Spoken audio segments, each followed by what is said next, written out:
Ayer hemos visto las hormonas tiroides hasta todo lo que es la parte fisiológica y las hormonas. Para terminar el tema nos falta ver las patologías, o sea, las enfermedades que hoy están en relación a que la tiroides esté mal. ¿Cuál es o en base a qué funciones está relacionada la tiroides? ¿En qué va a participar nuestra tiroides? En lo que involucra el metabolismo. Entonces, si hay un aumento metabólico, habrá más cantidad de hormona tiroidea, y si hay una disminución del metabolismo, habrá menos cantidad de hormona tiroidea. Si hay más metabolismo, algunas cosas las han dicho ayer. ¿Qué pasará con la persona si tiene más metabolismo? Si el metabolismo está más rápido, ¿qué cosas son diferentes? ¿Cómo? Ya va a ser más delgado, el metabolismo, la parte digestiva va a ser más rápida. La motilidad digestiva, la distribución de la grasa y el consumo de la energía va a ser más flaco. ¿Qué otra cosa más creen que, o sea, si está permanentemente activo o muy estimulado mi metabolismo, qué otras cosas más podrá tener? Hiperactividad, ansiedad, que esté irritable, las hormonas van a estar, neuronas van a estar actuando rápido, ¿ya? ¿Algo más que se les ocurra? El que tiene hipersecreción.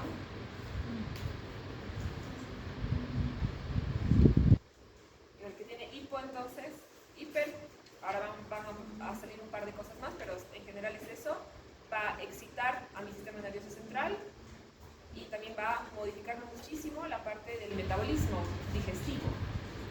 Y el que tiene un metabolismo disminuido, que tiene menos concentración de hormona tiroidea, que tiene hipotiroidismo, ¿qué cosas va a tener afectadas? Lo opuesto a lo que me acaban de decir. Habrá una lentitud en su digestión, tendrá mayor tejido adiposo, o sea, más peso. La parte neurológica, el hipotiroidismo va a generar deterioro neurológico, no va a poder hacer muchas cosas en el sentido de actividades, digamos, de memoria, aprendizaje, concentración, todo eso va a estar afectado en el que tiene la tiroides bajita. Entonces, esas dos son las únicas opciones que tiene, el hipertiroidismo y el hipotiroidismo. Cuando les hable de hiper en casi todas las hormonas, el hiper, o sea, la hipersecreción de alguna hormona, casi siempre va a estar en relación a que haya un tumor en la glándula, o también puede haber un tumor en la hipófisis. La hipófisis tiene la TSH, que es la que se va a encargar de ser la precursora, para luego bajar a la glándula y estimular la producción de la T3 y la T4. Entonces, primero les voy a hablar del hipertiroidismo.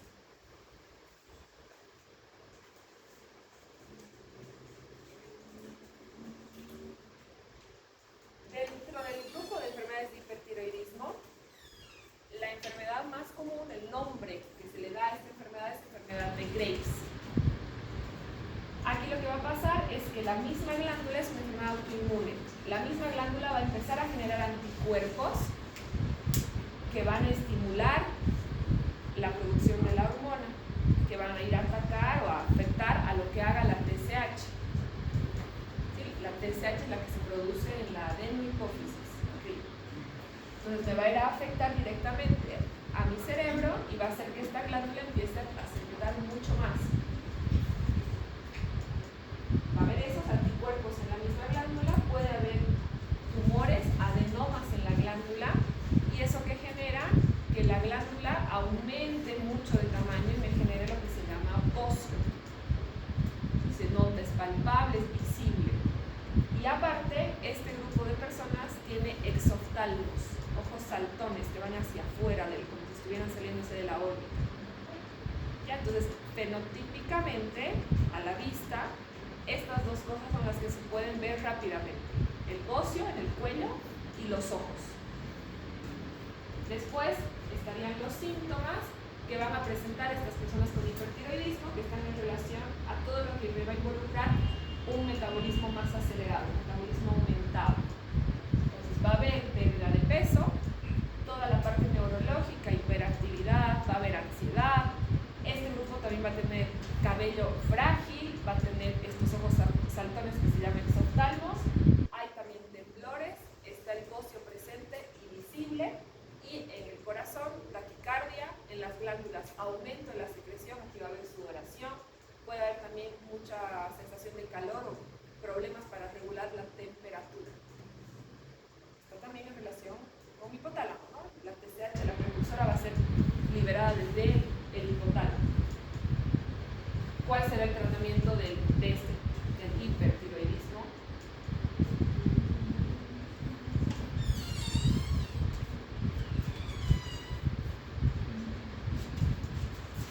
¿Qué voy a necesitar hacer? Primero, si hay adenoma o si hay algún tumorcito, sacar. Después de eso, si la glándula no revierte, o sea, no revierte su función, necesito inhibir a mi tiroides o inhibir a mi hipófisis, dependiendo de dónde haya sido el problema primario, ¿no? Si ha sido en la propia glándula o si el problema viene desde arriba con algún problema en mi hipófisis. Hay también medicación para bajar los niveles de la tiroides. El hipotiroidismo es lo opuesto. ¿Cómo ayer que les hablaba de la tiroides? Para que la tiroides se sintetice de forma correcta, se secrete de forma correcta, el estímulo empieza en el hipotálamo, baja a mi hipófisis y del hipófisis a la glándula. Y en la glándula, ¿qué ocurre? Que no es que directo choca la TSH a la glándula y hay T3 y T4. ¿Qué pasaba en mi glándula para que se produzca la T3 y la T4? ¿Qué necesita la tiroides para producir T3 y T4? Yodo, ¿no? Entonces, después de que eso ha estimulado a la glándula empieza un proceso de oxidación junto con las enzimas y ahí recién la tiroglobulina se convierte en T3 y T4.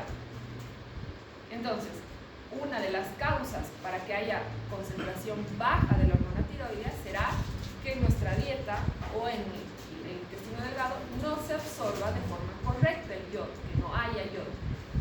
Entonces, esa va a ser una de las causas del hipotiroidismo, que hay una deficiencia en la alimentación, que el yodo no se consuma de forma correcta, o también puede ser que mi intestino esté mal y no me pueda absorber lo que estoy comiendo, y va a haber otra causa que va a estar en relación, que va a ser idiopática, no tóxica, que ahora les voy a mostrar qué opciones hay de ese grupo.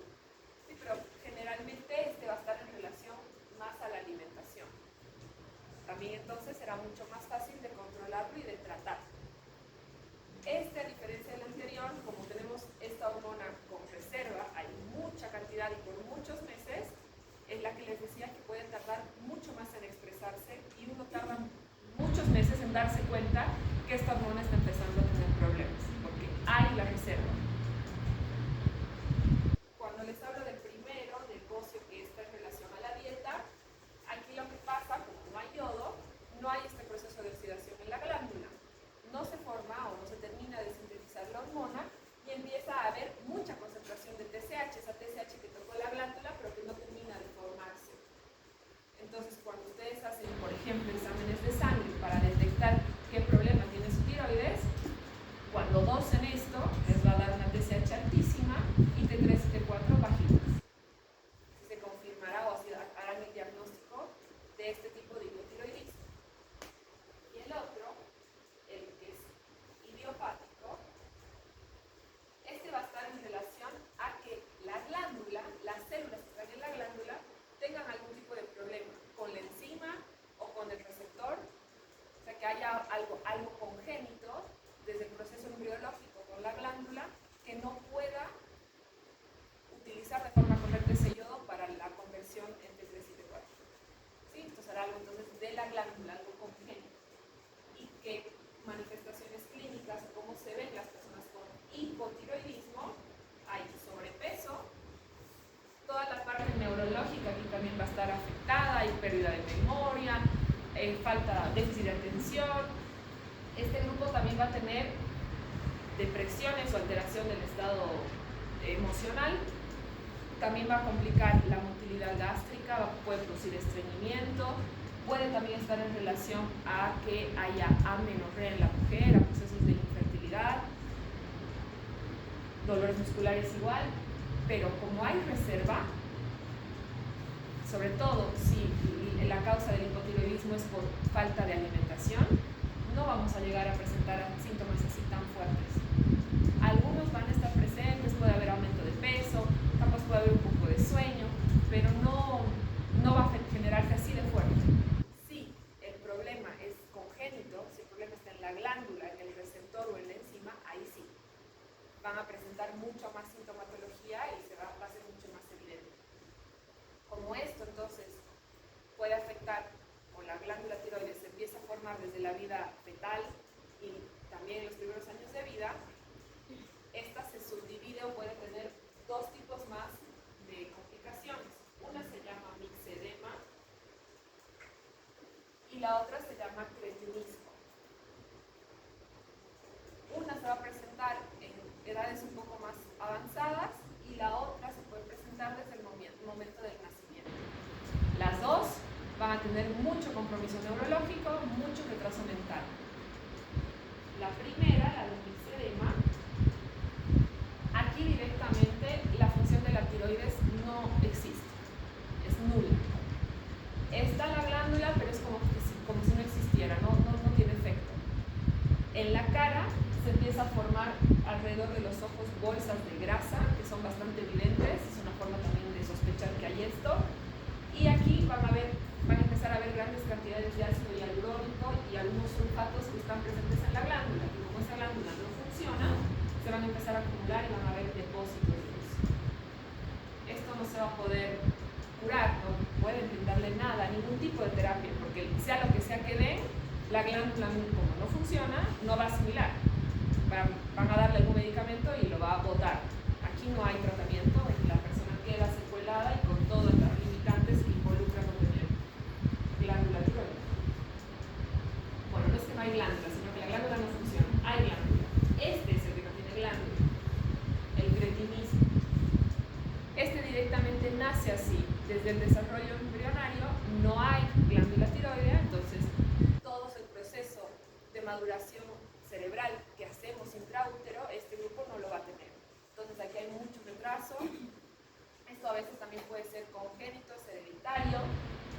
Y aquí ya directamente no va a haber ningún tipo de funcionalidad. Este va a ser mucho más radical y complejo que el anterior.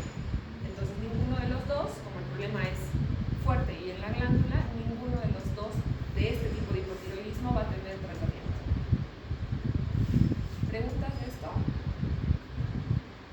¿No? ¿Clarito?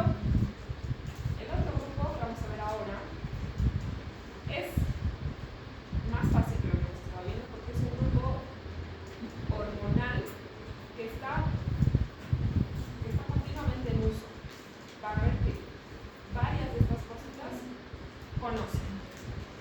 Las hormonas córticos suprarrenales es el siguiente grupo. Entonces, si yo les digo córticos suprarrenales, estoy hablando de la glándula suprarrenal. ¿Sí? Este grupo se conoce también como hormonas esteroideas. ¿Qué se acuerdan de este grupo? De lo que hemos estado hablando, digamos, en el primer tema. Generalidades, cosas básicas del grupo de las hormonas esteroides. Ya, van a ser del colesterol, son hidro o liposolubles.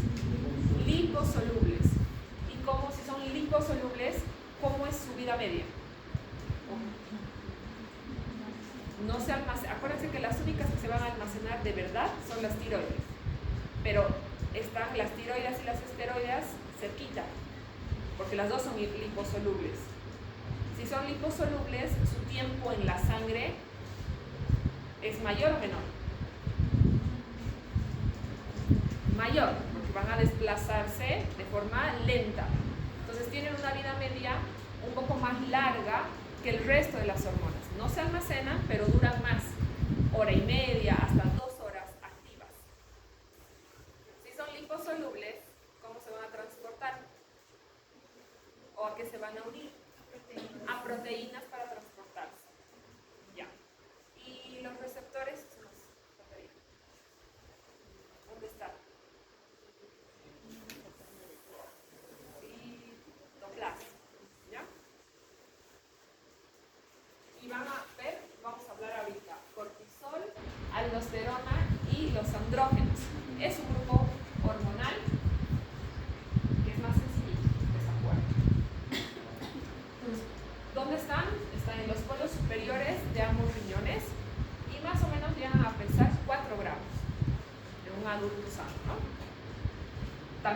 se las denomina glándulas adrenales. Esta glándula, cuando les he hablado del sistema nervioso autónomo, les he hablado de una parte concreta de esta glándula. ¿Algunos se acuerdan? ¿Qué se secretaba en las suprarrenales que ya hemos visto? Adrenalina y noradrenalina. Y esta glándula, voy a pasar aquí de esto, tiene dos capas grandes. Una que es la médula, la que está más interna. Ahí están las catecolaminas, ahí están la adrenalina y la noradrenalina, parte del simpático. Igual son hormonas.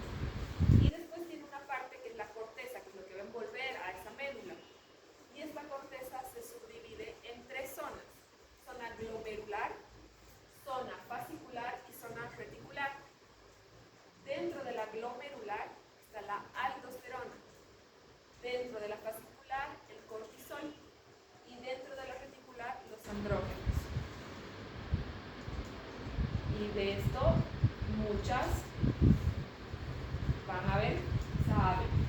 ¿Ya? Entonces, en general, la médula, lo que está dentro, que está en relación a la adrenalina y la noradrenalina, es un espacio chiquito. Representa solo el 20% de la glándula.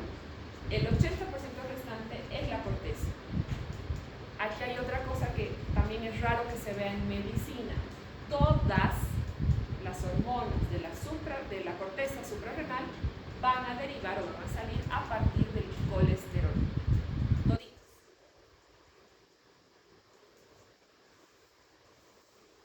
Entonces, en la primera capa, vamos a empezar de afuera hacia adentro, en la glomerular está la aldosterona. Es la principal, va a representar el mayor porcentaje de este grupo. Va a ser mineralocorticoide el grupo que represente la aldosterona. Y van a ver, o bueno, ya saben, vamos a recordar y hablar un poquito más de la forma en la que se produce la aldosterona, pero va a estar en relación a la conversión que haya con la angiotensina 2, que está relacionada también con la absorción del sodio y del potasio para la regulación de la temperatura, de la presión arterial y de los líquidos. La capa que sigue es la fascicular. En la fascicular van a estar los glucocorticoides. Hay varios. El principal es el cortisol. Ahí está la corticosterona. Ahora vamos a ver un poco también a partir de dónde se van a sintetizar. Aquí entra la hipófisis porque participa la ACTH, la hormona corticotropa, en la adenohipófisis. Y la última en la zona reticular. En esta están las hormonas sexuales, que son los andrógenos. Estas son dos formas inactivas que, si llegan a madurar o en el varón en el momento de la pubertad, empiezan un proceso de conversión y se convierten en testosterona. Voy a hacer más. A ver. Así es la división grande de lo que es las suprarrenales. El primer grupo son los mineralocorticoides. ¿Sí? A ver, para que se acuerden y relacionen los temas pasados, porque aquí entre hipófisis también. Y las funciones varias las van a sacar ahorita. ¿Sí? Estos son los mineralocorticoides. ¿Sí? Aquí están como la principal, la aldosterona. ¿En qué capa está la aldosterona? Les acabo de decir. Zona glomerular.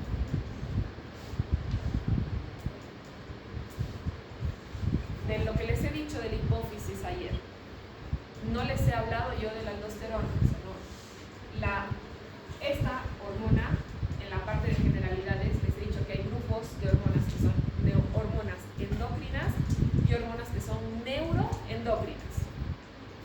Esta será neuroendocrina o endocrina. Endocrina, esta es endocrina, en la glándula. Ahí mismo. Estos otros dos grupos, glucocorticoides y andrógenos, tienen una diferencia respecto a esto. Tienen los glucocorticoides, que el principal aquí es el cortisol. ¿Qué capa es? Zona fascicular. Y aquí está, esta sí es neuroendocrina. entiéndanme, ahí atrás. Esta es neuroendocrina. Esta tiene a la ACTH primero, en la adenohipófisis.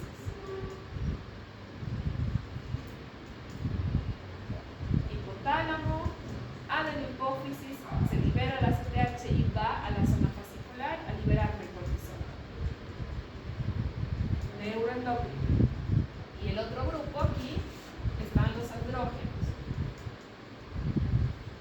Aquí están estas formas como inmaduras de la testosterona.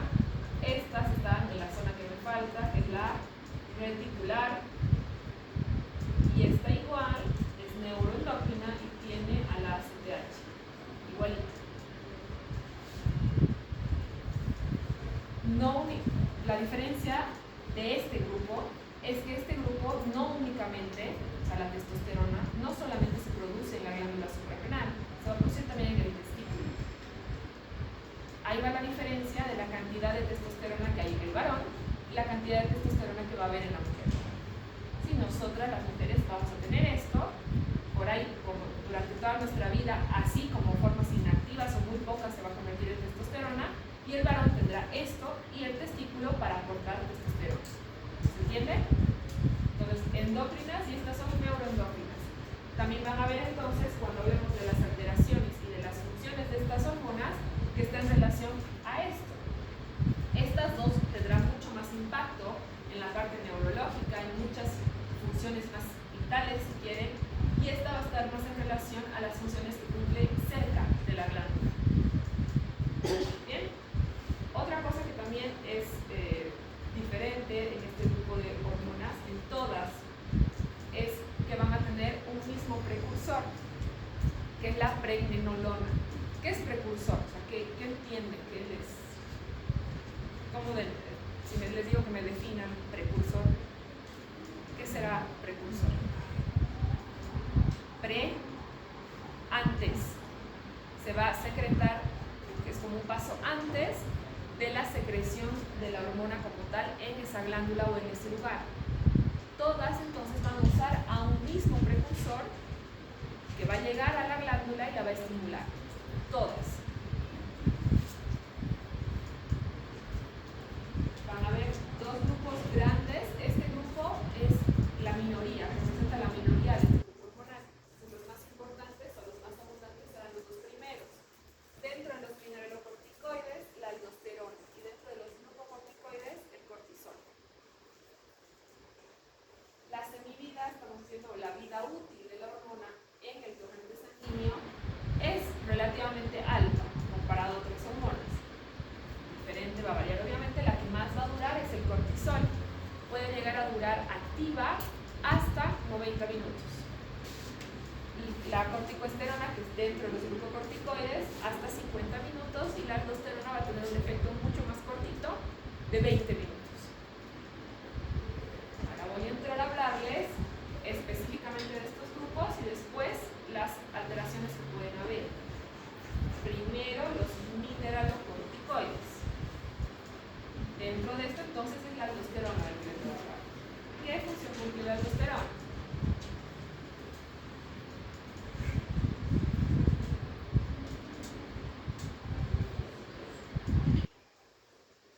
Se olvidan en 2 minutos.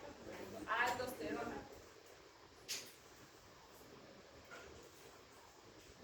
¿Qué hace la aldosterona? Desde el respiratorio estamos hablando de aldosterona. En el respiratorio, en gastro, en autónomo.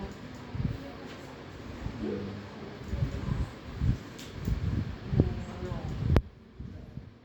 Si estamos hablando de una hormona que está en la glándula suprarrenal, que está arriba de mi riñón y que se estimula ahí mismo, las funciones que cumpla la aldosterona van a ser cercanas al lugar donde se secreta. ¿Qué es lo que más cerca tiene la glándula suprarrenal? ¿Qué órgano? Riñón. Entonces, ¿qué función cumple la aldosterona? Me va a regular la cantidad de líquidos y electrolitos que van a excretarse. ¿Y en qué momento se activa o cuándo necesitamos que la aldosterona esté más participativo. Cuando baja la presión arterial, el eje, renina, angiotensina, aldosterona. Entonces va a actuar, como estamos hablando, que es el equilibrio del agua y los electrolitos en el cuerpo, va a actuar inmediatamente sobre el riñón, sobre los túbulos de ese riñón para ayudarnos a regular y a excretar las cantidades correctas. Esto está en relación también con la parte de la absorción. Si nosotros no tenemos en la dieta la cantidad de sodio, de potasio correcta, o si el tubo digestivo no lo absorbe, vamos a tener también problemas con la aldosterona. Hay reserva de estos iones y eso es lo que esas reservas es las que utiliza la aldosterona en momentos de que la presión arterial baje, ¿no? Dentro de este grupo de los mineralocorticoides, la aldosterona representa el 90% de las hormonas. Y la principal función entonces va a estar en relación a este aquí, a ayudarme a regular la cantidad de iones que yo voy a eliminar y también que voy a producir. Va a ayudarme a aumentar la reabsorción de sodio, a utilizar ese sodio cuando lo necesite y a que se secrete también más cantidad de potasio. Esto entonces va a estar también en relación a que la función del intestino esté también correcta para la absorción y después también me va a ayudar a regular lo que se pierda en la saliva o en las glándulas sudoríparas, que también saben que igual en esos dos procesos perdemos agua y perdemos electrolitos. Entonces esta glándula o esta hormona va a ayudar a que eso no suceda de forma extrema y no se generen problemas. ¿Cómo se va a activar la aldosterona o cuándo va a empezar a tener mayor secreción? Cuando hay una presión arterial bajita. ¿Qué es lo que pasa cuando la presión arterial está baja con nuestros vasos sanguíneos?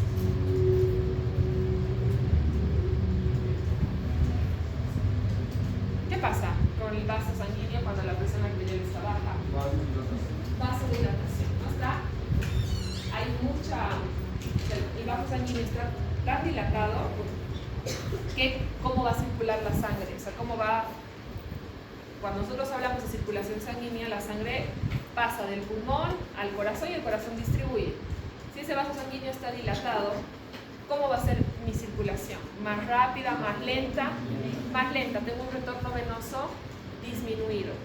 Entonces, eso es lo que me va a generar que la sangre que llega al corazón no sea la suficiente para producirme toda la contractilidad que necesito y eso hará que entonces mi presión arterial baje. Entonces, el primer lugar donde se sensa que hay una disminución de la presión será a ese nivel, en la parte vascular, en la sangre. Entonces, cuando eso ocurre, cuando ese vaso sanguíneo está dilatado, empieza a aparecer lo que es el angiotensinógeno. Después de eso, hay estímulo o participación del pulmón, después del corazón, se activa la angiotensina 1, se activa la angiotensina 2 y esa ya es la que va a producir junto con la unión a la aldosterona que la presión arterial suba. ¿Sí? Entonces, en primer lugar, en la sangre, después el otro lugar donde sensa esta bajada de la presión es el pulmón, eso me manda la señal correspondiente a mi suprarrenal y la suprarrenal directamente, sin necesidad de que el hipotálamo participe, empieza a aumentar su secreción. Entonces, la angiotensina 2 es la que va a estimular directamente a mi zona glomerular y va a hacer que mi aldosterona aumente su concentración y me suba después la presión arterial y me regule la cantidad de líquido y electrolitos que yo voy a perder. Casi exclusivamente entonces la función de la aldosterona va a estar en relación a la presión arterial y a lo que va a hacer con los líquidos. No les he hablado de nada más, es una hormona endócrina que se va a producir en la misma glándula. Cuando pasemos a los otros grupos, como son neuroendocrinas, sí va a haber otras alteraciones y sí va a tener más funciones que este grupo. Cuando yo les hablo de glucocorticoides, ¿qué se acuerdan o qué saben de los corticoides? ¿En qué se usan? Son medicamentos, ¿no? Los usamos mucho. Alergias e inflamación.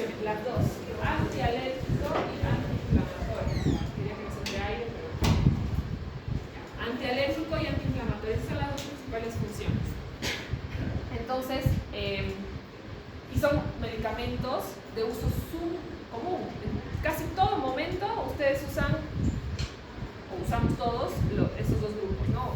Con el fin de curar alguna alergia o algún proceso inflamatorio. Dentro de este grupo, o qué es lo que ocasiona este grupo como consecuencias fuertes, tiene dos impactos. Va a tener un efecto contrario a la insulina. ¿Qué hace la insulina? ¿O para qué necesitamos la insulina? Para que nos controle o nos regule el azúcar, ¿no? Entonces, ¿qué hace la insulina? Me baja, o sea, me evita que yo tenga hiperglucemia, que llegue a la diabetes. Me la va a bajar, me la va a regular y va a tratar de normalizar. Entonces, si yo les digo que esta tiene un efecto contrario a la insulina, ¿qué va a hacer? Que me aumente la concentración de azúcar en el cuerpo, la glucemia, y al igual que la hormona de crecimiento, si esta está muy alta, también me podrá generar síntomas que asemejen una diabetes. ¿Sí? Va a actuar también sobre el metabolismo de las grasas y las proteínas. Tal vez han escuchado que hay esa creencia igual, bueno, no es creencia, es un hecho, pero un poco lo exageramos, que decimos, muchas personas no quieren consumir corticoides porque les dicen que el corticoide te hace aumentar de peso, ¿no? Entonces el corticoide sí va a hacer eso como efecto si está en concentraciones altas, porque va a ayudarnos al metabolismo de las grasas y las proteínas, un poco también similar la función de la hormona de crecimiento y la tiroides en relación a la distribución de la grasa. Entonces, si esto está en una concentración muy alta, puede también hacer que haya un aumento de peso. Pero tiene que ser concentraciones muy altas, no porque un día o por una semana ustedes estén dando un tratamiento con corticoides significa que van a tener el efecto. Sí, tendría que ser dosis muy altas o tiempos muy largos de uso del medicamento para que tengan estos dos efectos. Dentro de los glucocorticoides, el principal es el cortisol.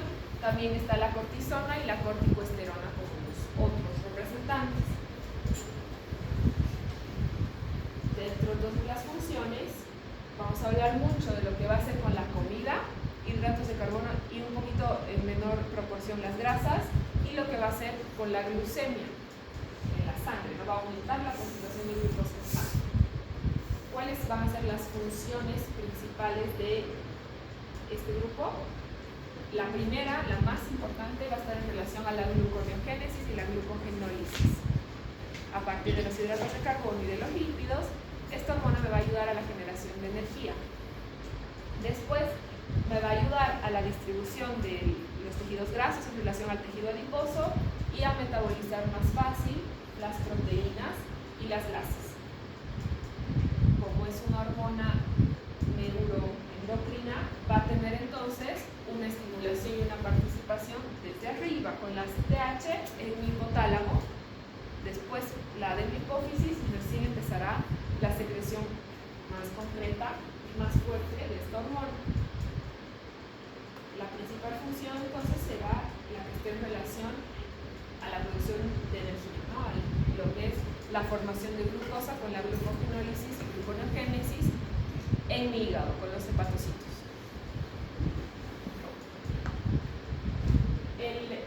Todas las hormonas en general son muy lábiles. Hemos dicho que se pueden modificar por la estación en la que estemos, la edad que tengamos, la hora del día en la que se tome la muestra, y hay una grande que modifica no solo esta hormona, sino todas, que son situaciones que me generen estrés. Todo eso entonces puede generar que la concentración de esa hormona varíe, o sea, la concentración de las hormonas no es estable en ningún momento. Son fluctuantes, van a variar muchísimo y van a tener también entonces efectos. Si por ejemplo esa situación de estrés se prolonga o es muy larga, generará varias cosas. Como estamos hablando ahora de estos dos grupos, ahora justamente de este, ¿no? Desde el medio, que involucran a la cabeza, las funciones entonces también van a ser más amplias. El cortisol va a estar en relación a la memoria, a la atención, a la estabilidad emocional, depresiones o excitaciones. También me va a ayudar, o va a estar representada por el dolor. Después, lo que va a hacer con mi sistema inmunológico, y también lo que va a hacer con la presión arterial.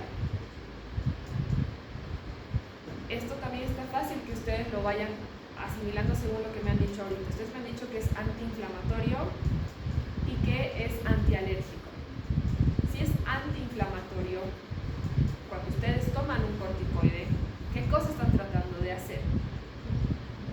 ¿Cuál es si están diciendo que es antiinflamatorio, ¿a dónde va a ir a actuar eso que están tomando? ¿Qué necesito que haga ese antiinflamatorio?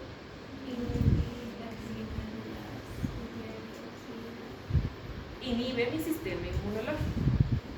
Esto me suprime el sistema inmunológico.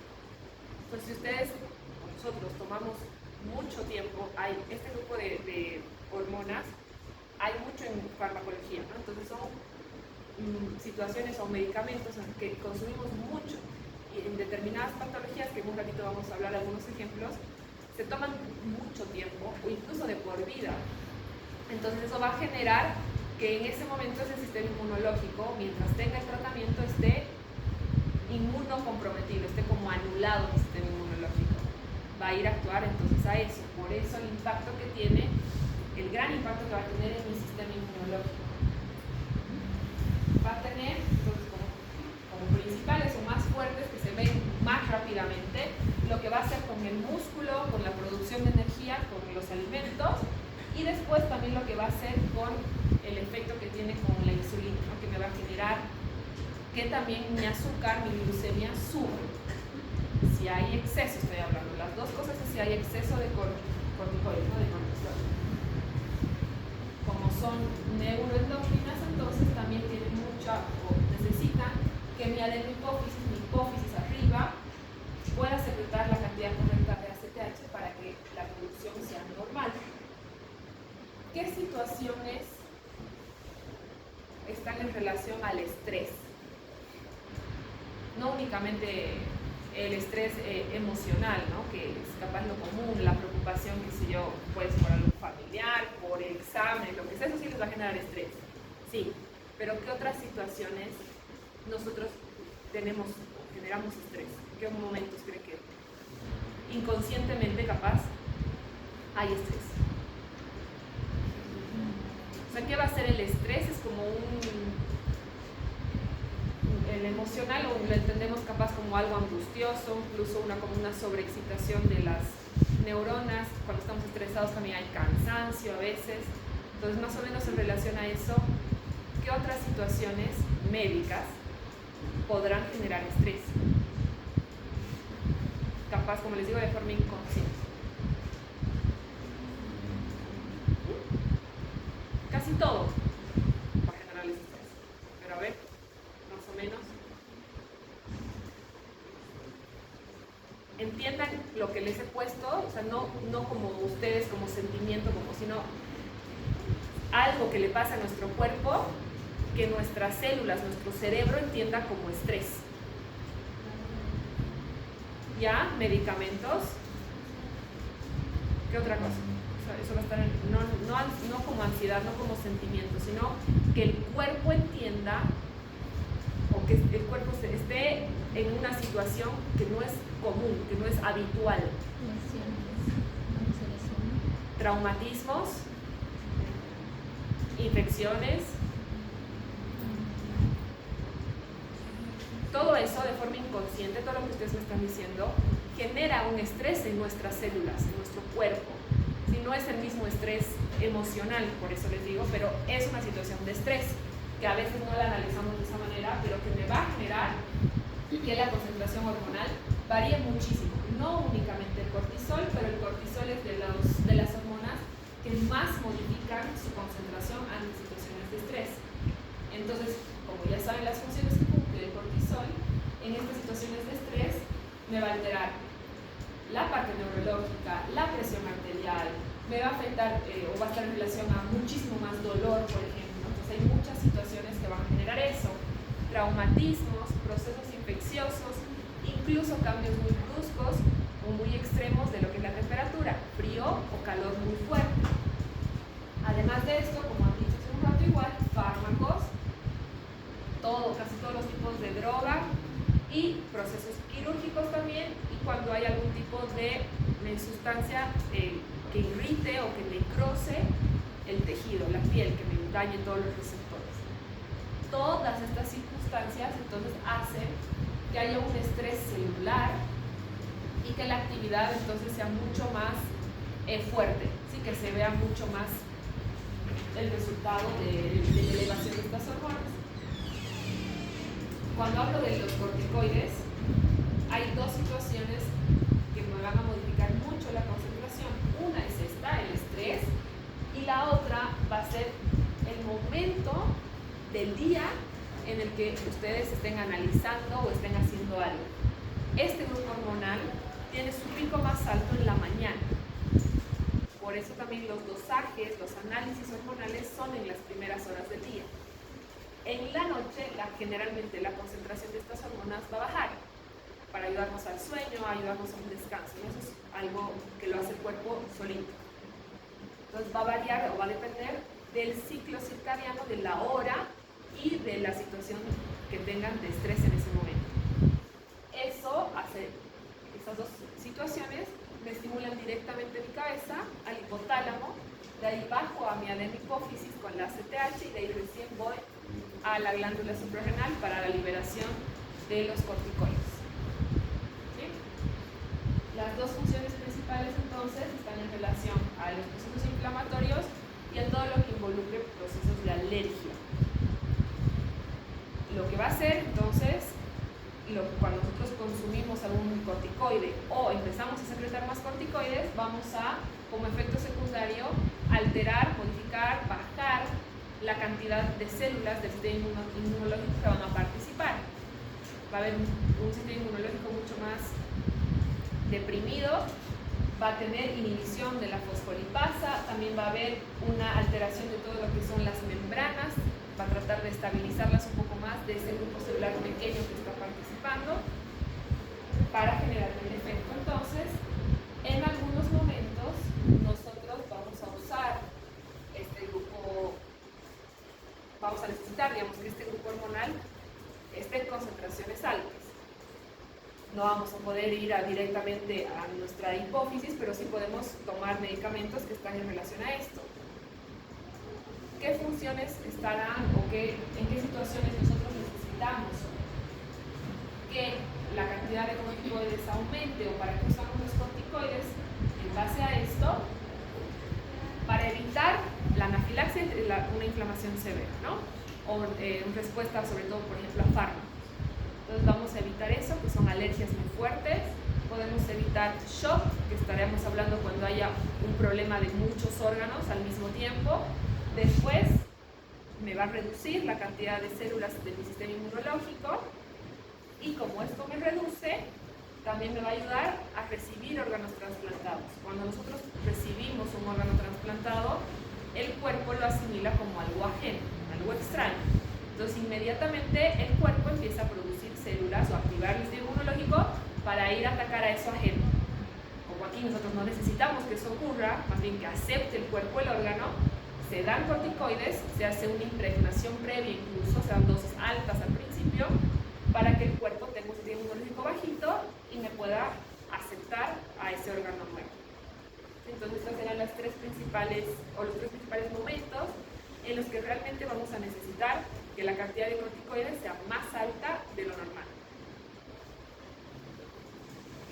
En relación a la inflamación, va a ayudarme entonces a estabilizar las membranas, va a modificarme la permeabilidad de los capilares también para potenciarme más el efecto y me va a disminuir toda la participación celular, la migración de las células inmunológicas.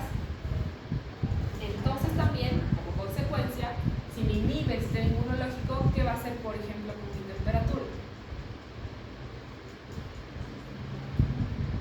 ¿Me va a aumentar la temperatura o me la va a bajar? Va a bajar, porque en la temperatura se activan las interleucinas, ¿no? Las citocinas. No es que sea el efecto principal de los corticoides, pero como efecto secundario, paralelo a lo que estamos viendo, como me baja mi sistema inmunológico, también me va a bajar la temperatura. Este grupo también puede ser que tenga temperaturas basales más bajas de lo normal. Y que capaz no lleguen a la fiebre, o sea, no lleguen a ese 38 que estamos analizando como fiebre. Sí, puede ser que temperaturas más bajitas a estos ya los compliquen. El cáncer, sí, personas que están con quimioterapias, radioterapias, están también dentro de este grupo. También a ese grupo, dentro de esos fármacos, de ese tratamiento, hay corticoides, algunos. El último grupo que me falta explicarles es el de los andrógenos. Los andrógenos entonces se van a secretar en la zona reticular de mi glándula suprarrenal y vamos a tener, como estamos también hablando del ACTH, una estimulación desde la vida fetal. Empieza a secretarse desde ese momento y dependiendo el sexo, en algunos de los varones, en el proceso de pubertad, de adolescencia, gran parte de estas empezarán un proceso de transformación y se van a volver testosterona. Una parte entonces se va a producir aquí, a nivel de la glándula, y otra parte va a producirse a nivel de los testículos. Cuando veamos hormonas masculinas vamos a hablar de esto, y estas van a tener otra precursora, que es la LH, la luteinizante, que también sale de la hipófisis. ¿Qué funciones cumple la testosterona? Va a ayudar en los varones al crecimiento de los órganos sexuales, va a ayudar al desarrollo de los caracteres sexuales secundarios, a la voz, a los vellos, y también va a estar en relación a todo lo que es el proceso de fecundación, a generar espermatozoides maduros capaces de llegar a la fecundación. ¿Dudas hasta aquí? ¿Me están entendiendo más o menos? ¿Siguen esta parte? ¿No? Esto es lo que capaz se puede complicar cuando yo les hable de los precursores o lo que hace la hipófisis. ¿Me entendieron? Sí, ACTH aquí entonces, con los glucocorticoides y con los andrógenos. Entonces ahora van a ver, vamos a hablar, igual que de la tiroides, los problemas que pueden haber cuando hay un déficit o una alteración de la glándula. Igual, hiposecreción o hipersecreción.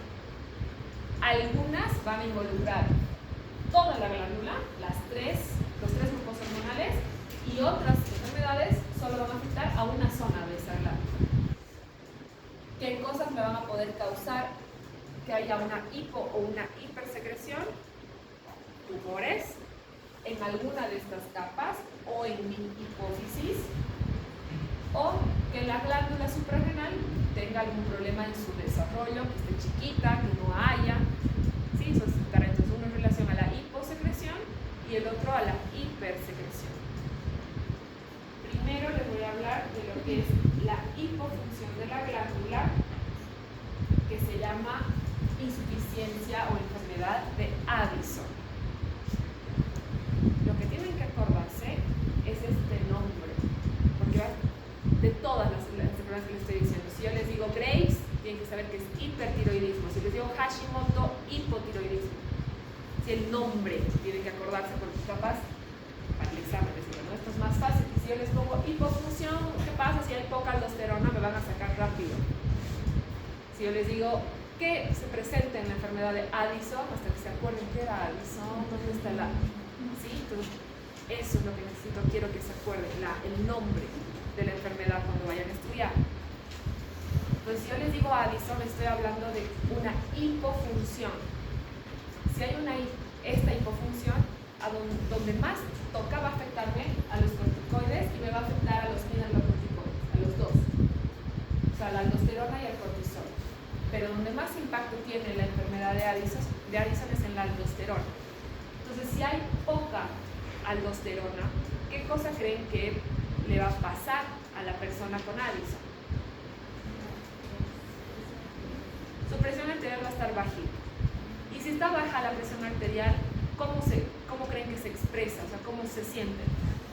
Cansados, fatigas, desmayos. ¿Y qué más hace la aldosterona? Una es la presión arterial y la otra función, el agua y los electrolitos. Entonces, si hay una hipofunción, ¿cómo creen que van a estar mis electrolitos? Bajos, altos, bajos. Y si hay una disminución del sodio, del potasio, ¿qué efectos creen que podamos tener? ¿Qué consecuencias pueden haber en esa persona?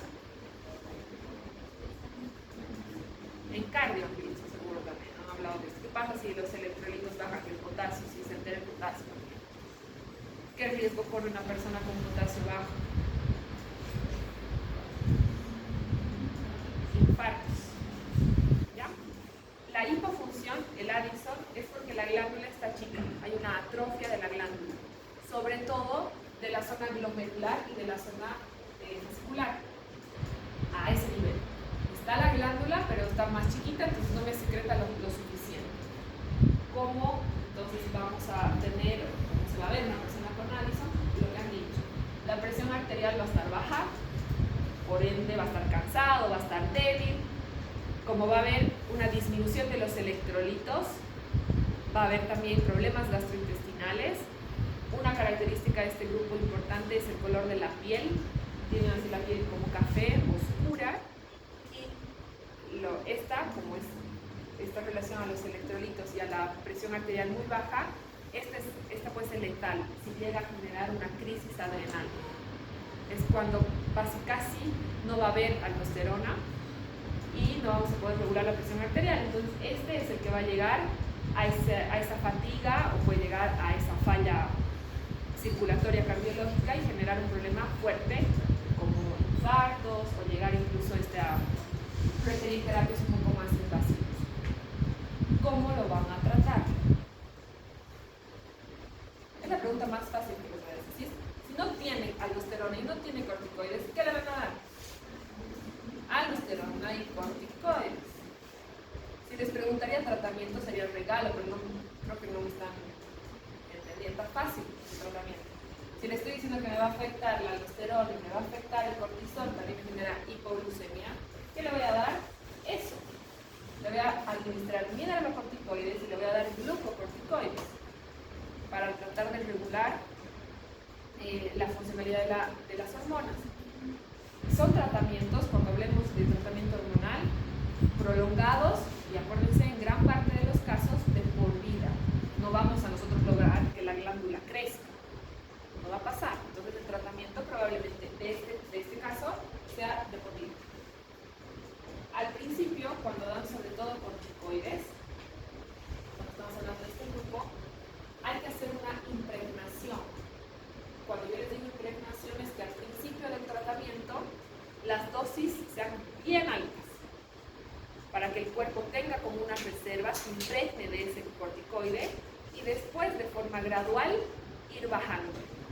Por eso les decía que esos mitos que capaz hay en relación a los corticoides, del aumento de peso, de la hiperglucemia, son un hecho. Pero cuando ese corticoide uno lo consume en cantidades muy altas o por mucho tiempo, un tratamiento de una gripe, un tratamiento de una fractura y demás que es corto, no va a generarles esto que estamos hablando. Si ustedes realmente necesitan ese consumo prolongado, que hay enfermedades, por ejemplo, la artritis, que es todo el tiempo, ahí sí, ese grupo sí va a generar problemas. ¿Sí? No es al momento, porque necesitamos impregnar el cuerpo para que realmente haya un efecto de eso que estamos haciendo. Esto es entonces la hipofunción Addison, que me involucra mineralocorticoides y glucocorticoides. Ahora les voy a hablar de la hiperfunción de la glándula. Eso se llama síndrome de Cushing. Cuando es hiperfunción, vamos a ir a acordarnos que generalmente vamos a hablar de un tumor. Puede haber un tumor en mi hipófisis o puede haber un tumor en la glándula suprarrenal. ¿Qué me va a generar eso? Que haya una secreción incorrecta del ACTH y que tal vez también mi hipotálamo esté afectado por el tumor, por la compresión o el movimiento que puede haber de la estructura, y que haya una secreción excesiva o una producción excesiva del ACTH que me estimula la glándula directamente. Más o menos en la foto se ve, y será lo opuesto a lo que haga el Addison, varias cosas. Si yo tengo mucha, por ejemplo, aldosterona, ¿qué va a pasar? Si hay mucha aldosterona. Presión arterial alta, ya. Bien, ¿qué más?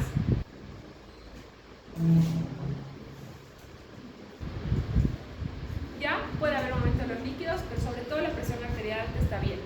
si yo voy abajo, si tengo mucho corticoide, mucho cortisol, ¿qué hacía el cortisol? ¿Qué funciones tiene el cortisol? Me disminuye mi sistema inmunológico, me va a estar en relación al dolor, va a estar en relación a la memoria. Entonces, si yo tengo mucho cortisol, también al azúcar, acuérdense lo que va a hacer con la grasa y lo que va a hacer con el azúcar. Hasta en la imagen se ve. ¿Cómo va a ser el peso? Aumentado. La cantidad de azúcar, alta, hiperglucemia. Si está mi sistema inmunológico deteriorado, ¿qué más podrá generarme? ¿Qué problemas si tengo un sistema inmunológico débil? Problemas de huesos, problemas de piel, problemas sanguíneos.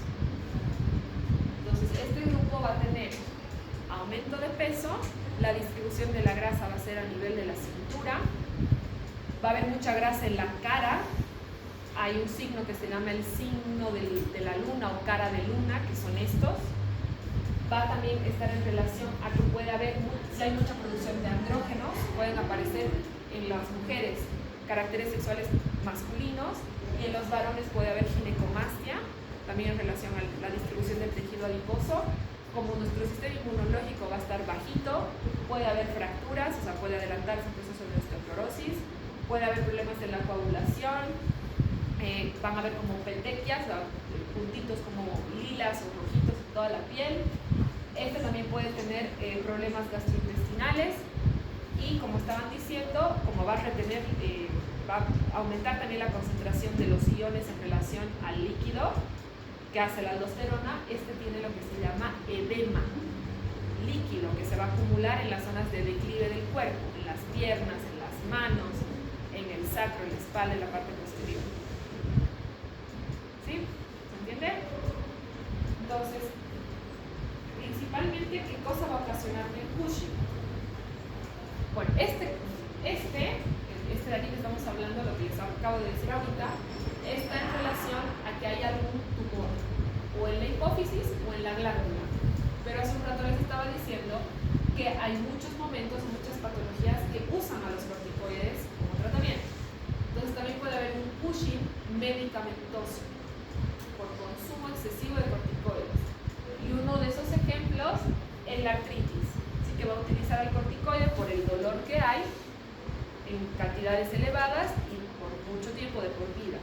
Entonces puede haber también una alteración de la secreción por este motivo, por medicamentos. Como les decía, la grasa se distribuye en la parte inferior, se llama aspecto búfalo, tipo búfalo. ¿Y qué cosa va a generar como problemas fuertes?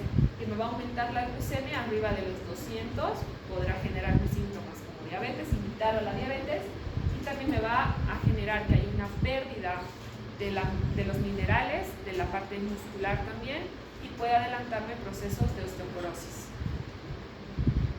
¿Cómo van a tratar al Cushing? Ahora, ¿qué necesito? El anterior necesitábamos darle hormona, ahora aquí necesito inhibir la hormona. Les estoy hablando que también involucra los tres tipos. Entonces, atiéndanme, necesito medicamentos que vayan a la glándula, serán los primeros, y medicamentos que vayan a mi hipófisis, a bloquearme la ACTH. Paralelamente van a sacarle, si tiene, su tumor. Además, bueno, el Cushing va a afectar a toda la glándula.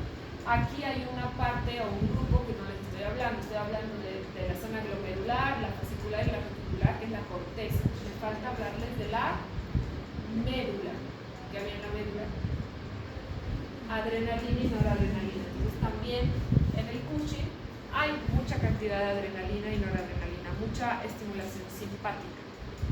Esto también afecta de forma indirecta un poco lo que va a ser mi aldosterona. Entonces el Addison y el Cushing, la hipo y la hiperfunción, afectan el Addison a estas dos, que es la hipofunción, y el Cushing a las tres, que es la hiperfunción. Hay otra enfermedad que únicamente me va a afectar a la zona glomerular y a mi aldosterona, que eso se llama hiperaldosteronismo primario ovario o síndrome de Cohn. Únicamente entonces se va a afectar a la aldosterona. Y los efectos son los mismos que me han dicho hace un ratito. Si hay mucha aldosterona, tengo aumento de mi presión arterial. ¿Y qué decían de los líquidos? ¿Estabas diciendo de Luisa? Estaba bien. ¿Qué has dicho de los líquidos? Si hay mucha aldosterona con la orina, ¿qué va a pasar? Mucha orina, poliuria. Me va a aumentar la presión arterial, va a haber mucha orina, o sea, voy a hacer permanentemente pis. Y si tengo mucha orina o elimino mucha orina, ¿qué va a pasar? Voy a eliminar con esa orina muchos electrolitos, entonces van a bajar. Y también como consecuencia de esa bajada, puedo generar otro tipo de problemas, por ejemplo, musculares. Si yo pierdo mucho calcio, pierdo mucho potasio, ¿qué pasa con mis músculos? ¿O qué aparece? Te dicen, come plátano, cuando te da qué cosa. Calambres, parestesias. Como estoy perdiendo tanta cantidad de electrolitos, puedo también presentar eso. Parestesias, calambres, puedo presentar tétanos, que son como movimientos mucho más rígidos de las extremidades, sobre todo de las manos. Y esto también me va a generar, como estoy perdiendo mucha cantidad de líquido, problemas con la polemia, con la cantidad de líquido que va a circular por mi cuerpo. Ya estamos terminando. Lo último que aparece es cuando también puede haber un problema únicamente aquí, en la cantidad de la secreción de andrógenos. Si hay mucha cantidad de andrógenos en la mujer, nos va a generar que aparezcan caracteres sexuales masculinos. Puede indicarnos desde la voz y también generar que haya un crecimiento de vello excesivo. Y en el varón lo que va a hacer es aumentar el crecimiento o acelerar el crecimiento de los caracteres sexuales y puede, dependiendo cuánta cantidad de esta hormona haya, que en el varón interfiere en la parte reproductiva, ¿sí? Genere problemas de esterilidad. Esta generalmente es congénita o hereditaria. Tiene un gran componente hereditario y como tenemos, digamos, si es en la mujer el problema, necesitamos testosterona, pero no tanta, entonces puede haber extirpación quirúrgica y pueden ofrecerle lo mismo al varón, porque el varón va a tener como su backup o su reserva lo que haga o lo que produzca el testículo. Entonces puede haber un tratamiento quirúrgico a este nivel y también van a haber tratamientos hormonales que me van a inhibir a la suprarrenal.